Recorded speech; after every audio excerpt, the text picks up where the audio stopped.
identifié ici à Mons comme psychanalyste avec une spécialisation en psychanalyse transgénérationnelle. Simone Cordier, co-directrice de l'école Généapsie. Je suis analyste transgénérationnelle, psychoanalyste en relevé de vide, mais je m'intéresse tout particulièrement aux symboles, aux histoires, à la mythologie, parce que pour moi le transgénérationnel rencontre des mythes et effectivement par le récit de vie on va pouvoir s'en dégager. Bonjour à toutes et tous, Elisabeth Elves-Perrier, co-directrice et gérante de l'école Généapsie. Je suis également coach professionnel et analyste transgénérationnel, hypnothérapeute. Je m'intéresse moi plus particulièrement aux effets des traumatismes dus à l'exil et aux immigrations.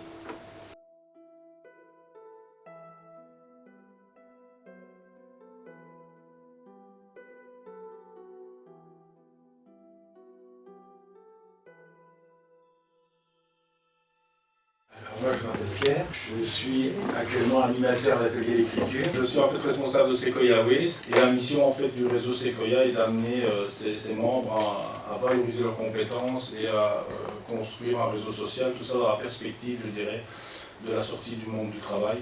Moi j'ai une formation comme psychologue et actuellement je fais une thèse à l'université de Mons sur la cognition sociale. Je m'appelle Sandra. Je suis ergothérapeute de formation et coordinatrice en psychogériatrie. Bon, je m'appelle André, j'ai une formation à la base de logopède. C'est Cécile, alors je suis étudiante en psychologie à l'UMONS. Je m'appelle Quentin, je suis enseignant dans le secondaire. J'œuvre depuis un peu plus de 20 ans dans le transgénérationnel. Donc je suis psychothérapeute, psychogénéalogiste, j'ai formé des psychogénéalogistes. Je suis d'une famille écossaise-irlandaise, née en Angleterre, avec un parcours professionnel un peu partout. Et donc je suis là aujourd'hui pour comprendre un peu plus la différence entre ce que je sais de la pratique au Royaume-Uni, comparé à ce que vous faites et ce que Pierre fait, et peut-être une espèce d'interface entre les deux. Je suis un analysant convaincu du transgénérationnel et je m'intéresse à l'outil parce que j'aimerais qu'il m'aide à avancer sur le plan professionnel et personnel aussi évidemment. Et j'aimerais, dans le cadre d'accompagnement de personnes à domicile que je suis en indépendante, pouvoir peut-être utiliser voilà, l'outil, l'application. Alors ce que j'attends de l'outil comme Memoria, c'est beaucoup de méthodes. Et je viens découvrir, plutôt approfondir, parce que j'ai regardé et je trouve très intéressant cette possibilité justement de visualiser et d'intégrer beaucoup de données et de ces données de les rendre claires en fait, de permettre justement une compréhension et du coup une acceptation. Et puis du coup une utilisation de ces informations pour avancer. Mes attentes, c'est, je crois que c'est une mise en place des éléments des différentes vies qui gravitent autour de nous. J'attends d'avoir un outil de plus. Le Memoria est certainement très pertinent pour cette communauté du réseau Sequoia. Beaucoup de personnes, quand elles passent le cap de la retraite, ont comme but de transmettre. Donc voilà, il y a de très belles choses à faire et aujourd'hui c'est un petit peu, je dirais, je viens prendre contact avec l'application. Ce qui nous venait en participant à la formation d'aujourd'hui, c'est cette question de ce qui se transmet d'une génération à l'autre en termes de blocage, de traumatisme. Donc l'idée c'était de voir en quelle mesure cet outil-là pouvait servir pour travailler de manière thérapeutique en fait.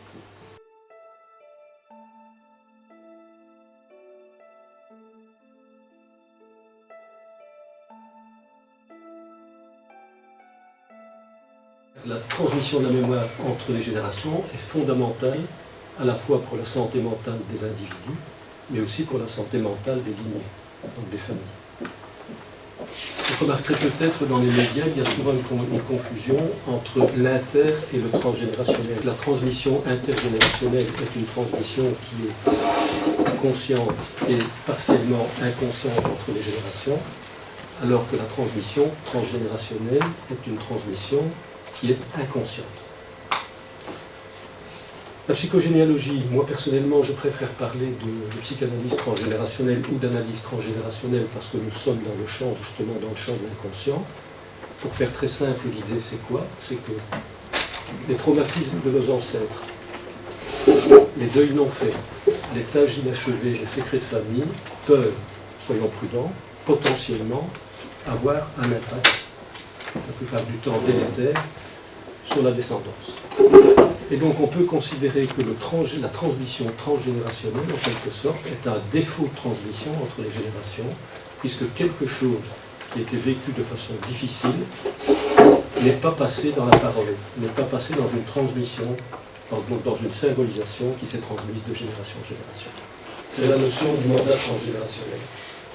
Alors pour les taoïstes, lorsque une énergie est bloquée dans l'arbre généalogique, en l'occurrence lorsque un événement traumatique ou autre, conflictuel ou difficile, n'a pas pu être intégré, eh bien c'est comme s'il y avait une intelligence immanente, donc interne à l'arbre généalogique, qui est dans un processus de croissance et de vitalité, et qui va donc trouver une solution, qui va postposer une solution en émettant un nouveau bourgeon.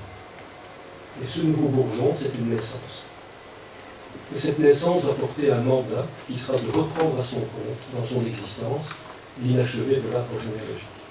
Ce qui peut paraître être un déterminisme assez inquiétant.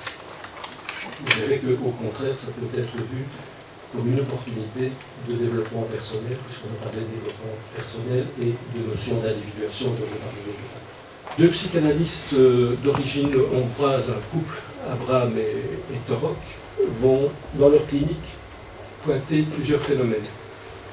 Ils écoutent leurs patients et ils ont l'impression que ce qu'ils entendent au niveau des associations, donc de nos analysants, ne semble pas correspondre à leur biographie.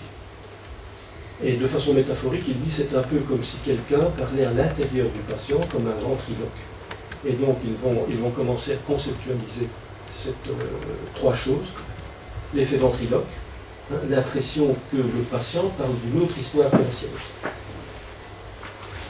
Cette histoire étant liée à un premier événement qu'ils vont baptiser, qui s'est encrypté en quelque sorte, donc là on a affaire à une stratégie de défense, comme on appelle notamment le refoulement, à une génération, et qu'ensuite cette information qui n'a pas pu être métabolisée, qui n'a pas pu être traitée par la personne à la première génération, va ensuite circuler, je dirais de façon sournoise, de façon inconsciente, de génération en génération, pour à un certain moment produire des effets que l'on appelle des symptômes, qui sont donc des parasitages de notre vie quotidienne. Deux définitions que j'aime beaucoup de Bruno Clavier. Donc Bruno Clavier est un psychanalyste transgénérationnel. Clavier dit ceci, c'est qu'un fantôme est une structure psychique et émotionnelle parasite. Donc il faut retenir la notion d'un parasite et surtout d'une émotion. C'est quelque chose qui n'a pas pu être intégré sur le plan émotionnel. Issu de un ou de plusieurs ancêtres. En effet, nous pouvons être parasités par des histoires familiales qui peuvent être uniques, mais elles sont souvent multiples. C'est ce qu'on appelle l'addition des fantômes. Porté et agi inconsciemment par la descendance, c'est-à-dire porté et agi, c'est-à-dire que cette énergie émotionnelle va produire des effets dans le psychisme ou dans le corps. La conséquence de la transmission des fantômes, comme je vous l'ai dit tout à l'heure, ça vient nous parasiter et ça s'exprime de 5 façons. Premièrement, les passages à l'acte. Deuxième expression du fantôme, certaines maladies somatiques. Le corps peut être un support à une tentative de symbolisation lorsque la symbolisation ne peut pas se faire autrement, ou qu'elle ne se fait pas notamment par le langage. Troisième destin du fantôme, les maladies psychiques, et là on a toute la palette possible des pathologies qui peut aller de ce que Freud appelle la psychopathologie de la vie quotidienne, nos petits bugs dans la vie, inhibition, ce genre de choses, ou comportementaux, ou relationnels, et qui peut aller jusqu'à autisme, psychose, etc., etc. Je n'ai pas le temps évidemment de développer, je peux le faire nous pouvons le faire dans d'autres contextes. Là, ça commence à nous réunir par rapport au projet commémorien. Une autre façon est l'expression par l'art. L'art est une tentative de symbolisation. Et enfin, la cinquième issue, c'est la thérapie et l'intégration transgénérationnelle. Alors la la mémoire ou le récit de vie peut s'écrire tout seul ou peut s'écrire avec un narrateur. Mais ça c'est important, il y a toujours un tiers. Dans le journal intime, il n'y a pas forcément de tiers. Dans le récit de vie, il y a un auditeur. Que cet auditeur soit une autre partie de soi, ou que cet auditeur soit les enfants, je veux publier, ça n'est pas la même chose, on écrit pour quelqu'un. Et lorsque vous allez utiliser Commemoria dans des institutions ou former des personnes qui vont les utiliser, ce sont des personnes qui écouteront des récits de vie et qui vont les écrire via Commemoria. De réalité de ces récits de vie objective, il y a très souvent de la réalité historique et on voit dans Commemoria que l'on va prendre des événements avec c'est daté, une réalité historique. On n'est pas né c'est pas la même chose d'être né le 25 décembre que d'être né le 24 août. Et c'est pas la même chose d'être né le 24 août pour la Saint-Barthélemy quand on vient d'une famille de protestants que de naître le 25 décembre de sa Natalie quand on vient d'une famille juive. Ça va raconter autre chose. Mais il y a du vécu, il y a du concret. Et après, c'est ce que je viens de dire, c'est le subjectif, c'est-à-dire l'expression du vécu de cette histoire. Serge Tisseron, dont Pierre vous a parlé hier, vous allez souvent entendre en français le mot introjecté. Des mots incorporés. Alors incorporé, c'est l'échec de l'introjection, je vais le dire autrement. Quand on dit « ça m'est resté en travers de la gorge », j'ai avalé une couleuvre, on a incorporé. Quand on dit « je l'ai bien digéré », on a introjecté. Donc l'introjection, c'est le bon transit. Ça s'appelle la symbolisation. Et que dit Tisseron? Il dit symboliser, c'est être capable de parler d'un événement, de dire « ça m'est arrivé à moi ». Voilà ce qui s'est passé quand je l'ai vécu. J'ai été tétanisée, j'étais dissociée, j'ai pas pu faire ça. Voilà ce que j'ai ressenti à ce moment-là. Qu'est-ce que j'ai traversé après? Qu'est-ce que ça a changé de ma vie? Qu'est-ce que ça a transformé dans ma vie? Et voilà où j'en suis aujourd'hui. Le récit de vie dans son aspect subjectif, c'est bien ce processus de digestion qui commence à dire « ça m'est arrivé », d'en faire le récit et de pouvoir donc se classer en dossiers qui ne sont pas des cold cases, mais qui sont des dossiers archivés, c'est-à-dire de passer dans l'oubli, mais dans l'oubli qui va produire du souvenir. Qu'est-ce qui fait trou de mémoire en transgé? Les événements dont il n'a pas été possible de faire le récit à quelqu'un. Ou les événements dont j'ai fait le récit à quelqu'un en disant il y a secret. C'est-à-dire là c'est plus une personne qui est enfermée dans quelque chose qu'elle ne peut pas partager, c'est un pacte. Un pacte qui va lier 2-3 personnes. Alors c'est quoi ce qui va faire ce qu'on ne va pas pouvoir partager? Ce qui ne peut pas se dire, c'est ce qui a fait trop souffrir et dont on a honte. On peut avoir honte d'avoir souffert, on peut avoir honte d'avoir été humilié. C'est les petites culpabilités ou les grosses culpabilités. Dans tout récit de vie, il va y avoir quelque chose d'un travail de deuil, de ce que l'on était, de ce à quoi on appartenait. Ça va nous faire changer de peau, changer de matrice, avec tout ce que ça comporte de culpabilité, de peur et de prise de risque.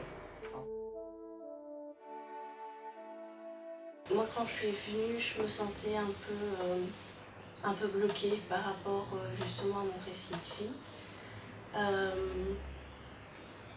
Je veux dire que maintenant, avec tout ce qu'on a pu voir pendant ce week-end, je me suis rappelé qu'il y avait d'autres possibilités.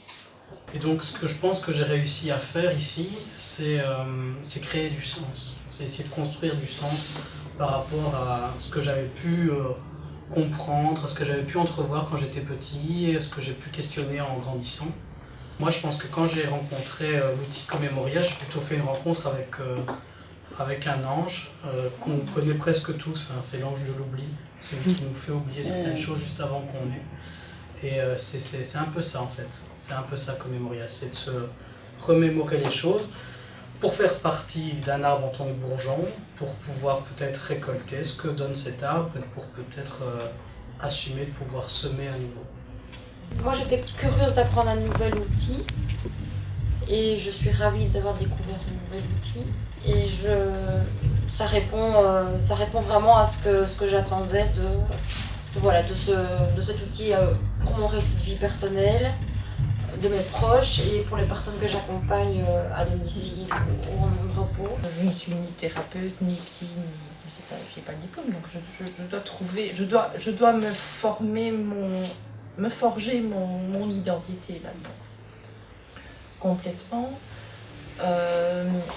Donc au niveau de la méthode, je suis vraiment très contente. Je suis très contente aussi parce que je vais pouvoir apporter justement un outil très simple à des personnes qui n'ont pas nécessairement accès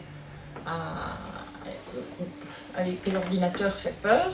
Donc là ici, c'est une chose. Et je suis très contente aussi parce que je vais pouvoir apporter, comme quelqu'un qui disait, la subsistance de quelque chose qui nourrit la personne. Moi j'ai beaucoup apprécié déjà la diversité du groupe et les différentes recherches et j'ai l'impression que chacun y a trouvé de la subsistance, de l'intérêt, du plaisir aussi à partager ses histoires et des photos et des symboliques. Donc moi j'ai autant l'habitude de groupes qui ne sont pas thérapeutiques que de groupes qui sont thérapeutiques. Là, c'est un nouveau style. Voilà, c'est le mix. Et c'est ça qui est intéressant, c'est cette liberté de chacun de montrer, de ne pas montrer, d'aller un peu plus loin ou de rester sur le bord, de tout d'un coup être ému par une photo, par un symbole, d'être accompagné, de dire non, je préfère le faire toute seule, je préfère être accompagné.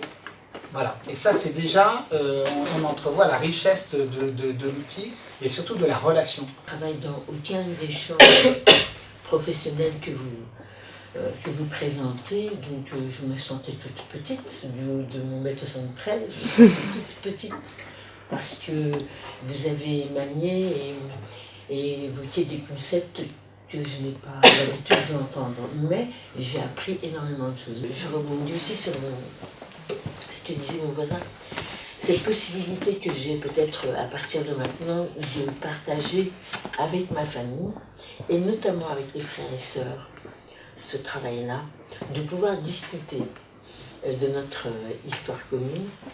Et je n'avais pas pensé plus de le faire ensemble que de laisser la possibilité à chacun de le faire. Mais peut-être que chacun s'en emparera comme il le veut. Mais en tout cas, ce possible-là me plaît beaucoup et ça me rassure dans mon travail. J'ai l'impression d'avoir maintenant quelque chose sur quoi m'appuyer pour pouvoir avancer. La possibilité de garder l'information, d'y revenir, de travailler, d'avancer, je ne perds rien. Je ne peux que enrichir. Voilà. J'ai amené peu de photos, mais aujourd'hui, repartir avec cette ligne toute petite, et la photo de mon grand-père me va amplement. Ce qui me plaît, c'est l'espace de liberté et d'autonomie que peuvent trouver, d'après ce que j'en ai perçu, autant la personne accompagnante que la personne qui vit Commemoria. Et ça me paraît essentiel et j'aimais beaucoup ce matin quand tu as pu dire attention, évitons ou questionnons-nous sur notre récit de vie individuel et celui de l'autre. Ce qui me gênait jusqu'à présent, c'est que je n'avais pas de tiers, c'est-à-dire que je me représentais le métier d'analyste transgénérationnel comme un psychanalyste, c'est-à-dire moi, éloigné du client ou du patient. Et donc d'avoir l'idée de mettre quelqu'un à distance ne me plaisait pas du tout. Et je viens de le comprendre en disant, mais en fait ici, je rentre facilement dans l'interaction, j'ai le savoir, il est là, mais j'avais pas l'interface et donc je l'ai maintenant. Et donc grâce à cet outil-là, j'entrevois mieux ma démarche d'analyse transgénérationnelle. Donc, merci.